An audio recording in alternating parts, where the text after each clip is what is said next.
Hello again, this is Laura. I think my first video is the reason why I haven't been making any kind of videos.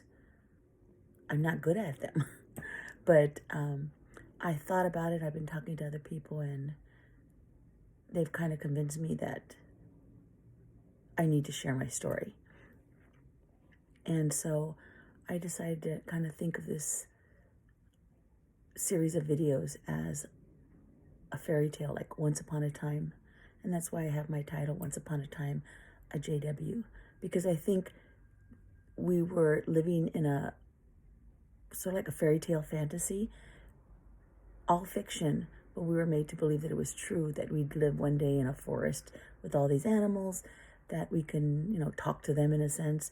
They would be our little friends cleaning up our rooms, doing all kinds of crazy stuff, that we'd all live in harmony, that in a sense we'd live happily ever after.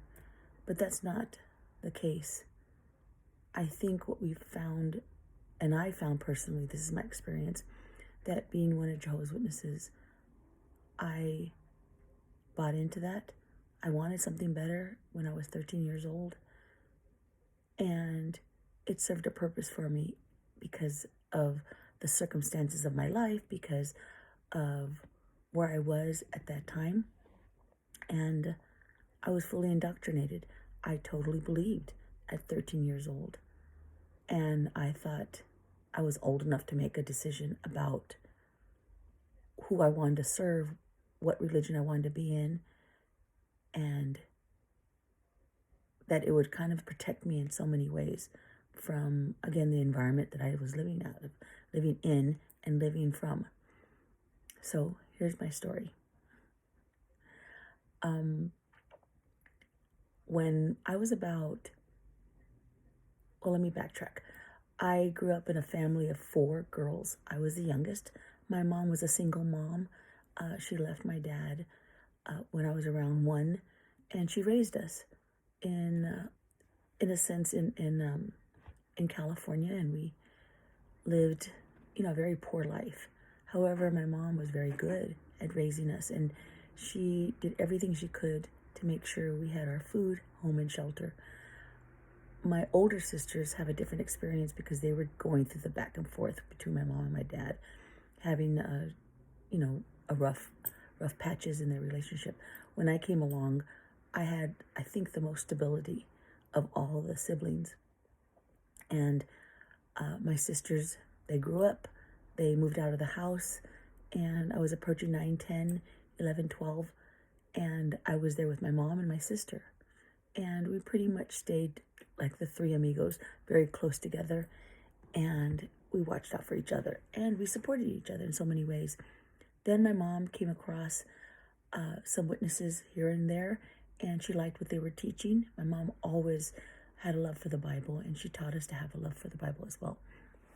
And, that's how it turned out. I loved the Bible. I believed in God. I believed in Mary and the cross, and I would, pray to them all the time. But as a little kid, I would say, if you're true, or if you're going to answer my prayer, I'm looking out the window. If I see a white car there, that I know you heard me.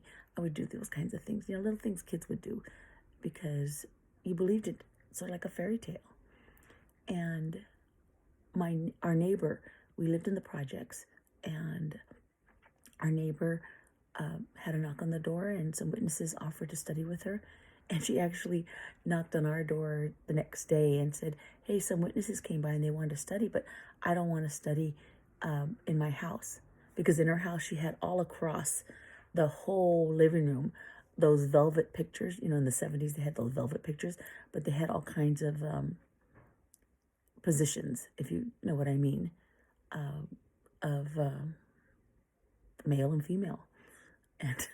And she did not want to have anybody of the religious kind of things come into her home and see all those. So she asked my mom, can we study at your house? And my mom was always interested in studying, so she said, sure.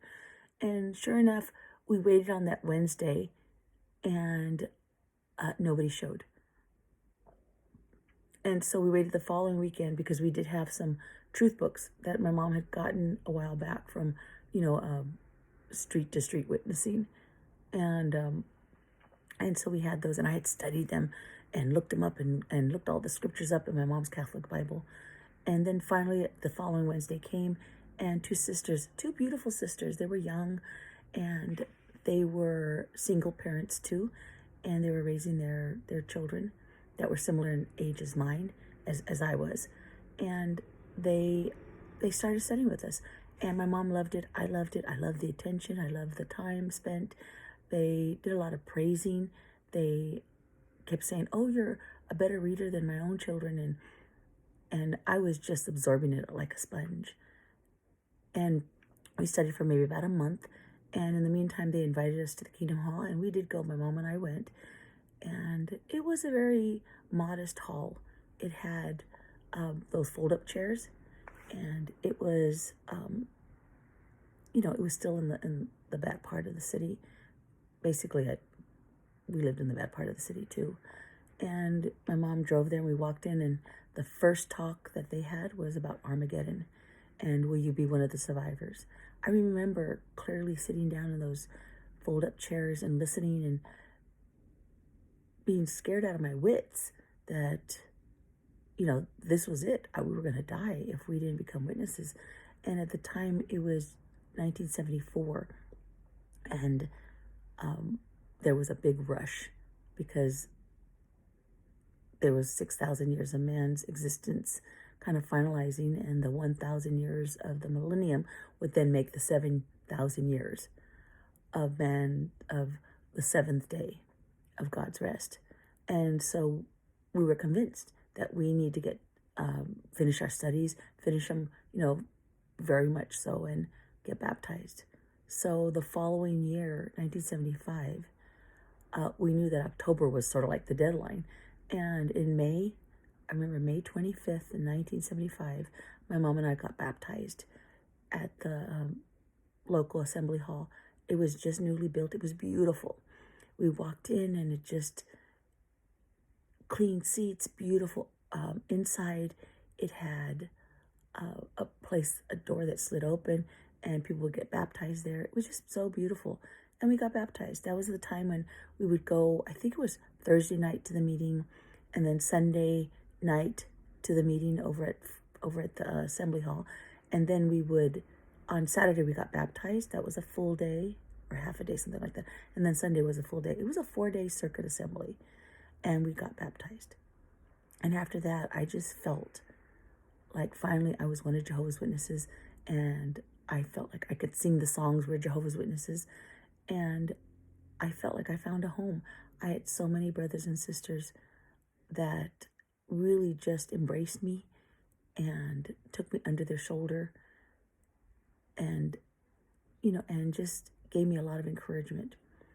During the time that we had initially started studying, it turned out that the two sisters had to go work in the cannery and the swing shift, so they couldn't study with us anymore, and they passed us to a pioneer that was very well known in our territory. And she was the one that really nurtured me. She had a son a little bit older than my age, and several children that were way older than my age.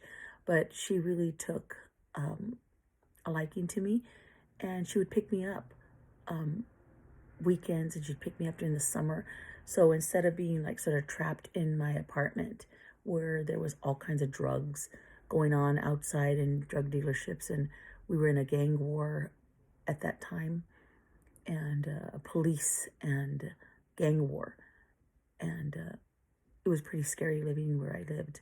We lived in the projects, and there was actually men from the gangs with rifles, and they would kind of walk on the rooftops of a 3-story building. And it was a whole, maybe a 16-unit buildings, and they were all sort of like in this round contained place, one way going in and one way going out.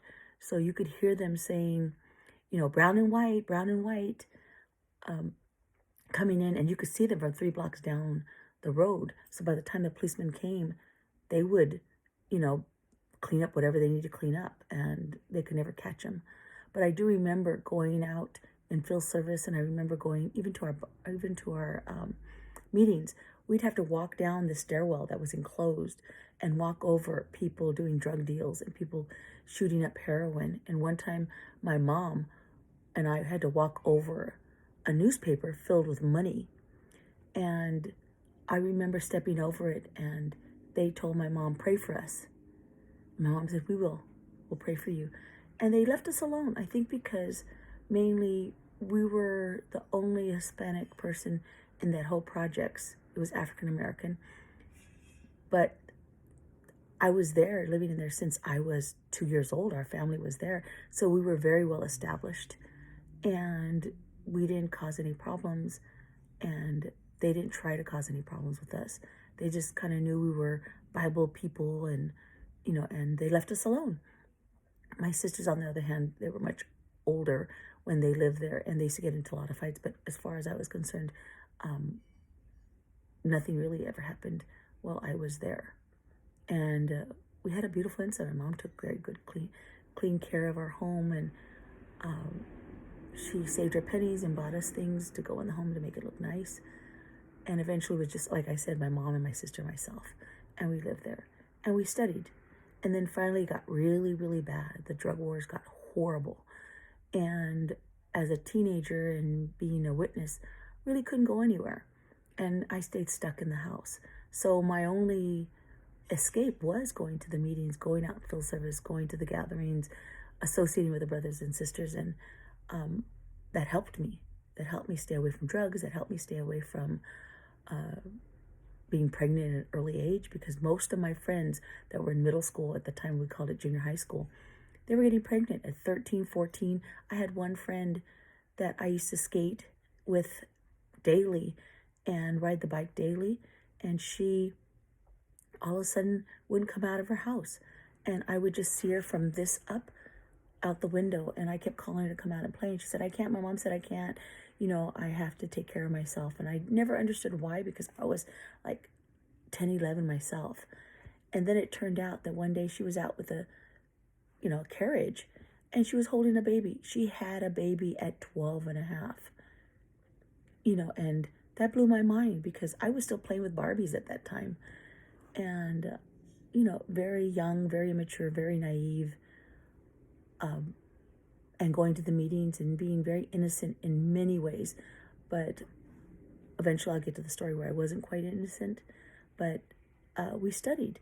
I loved studying the publications. I loved reading them. I had so many questions as a little kid, a teenager, when we go out in service. I remember the brothers would have always a question for me. What do you remember, blah, blah, blah, or what do the camels have? And then they would encourage me to go to the, at that time, the AIDS book, or they'd tell me to do a research project and come back at the next meeting and have an answer. And I love that kind of thing, because I loved going into our aid book. I loved going into our indexes and studying, because at that time we also didn't live near a library. So the only literature I really had were from two sources. One was all the literature they gave us for free, in a sense. My mom would pay just very little pennies for it, because we didn't have a lot of money. And so we all of a sudden had this big, giant, Christian literature library. And two, when my mom would save up her pennies, we'd go on the bus and we'd go to like a Volunteers of America or a thrift store. And my mom would fill up, she'd fill up our grocery cart, one of those ones that you see at the flea market. And she'd fill them up with books, and she'd pay like $5. And she'd bring science books and storybooks and anything she could find that she thought we could read, because my mom always wanted us to continue reading. And so we had astronomy books, and we had books on biology and just all kinds of early literature books. And then she'd put them in our closet as our own personal library. And kids from our neighborhood would come to our house and check out the books. And my mom would share them with the community. So my mom was always doing some kind of community work and trying to help others to kind of better themselves as well. So I think she also loved studying, and she brought so many other people, unfortunately, into the congregation, and of those, many got baptized, and they stayed friends with her for her lifetime. So we studied. One of the things that I remember doing, even when I was like 13, 14, was walking all by myself through drug-infested neighborhoods to get to another drug-infested neighborhood so that I can study with somebody that was maybe 12 or 13. And I did that all the time. And I put myself in very vicarious situations because I really felt like I was being protected by Jehovah. And I wanted to go to Gilead. That was my goal once I got baptized, to be a pioneer and go to Gilead school. I hadn't really thought about getting an education or anything like that, but that was my goal, and I wanted to do that, and I wanted to serve Jehovah 100% because I really believed I was learning the quote-unquote truth about the Bible. But, and so I grew up really believing.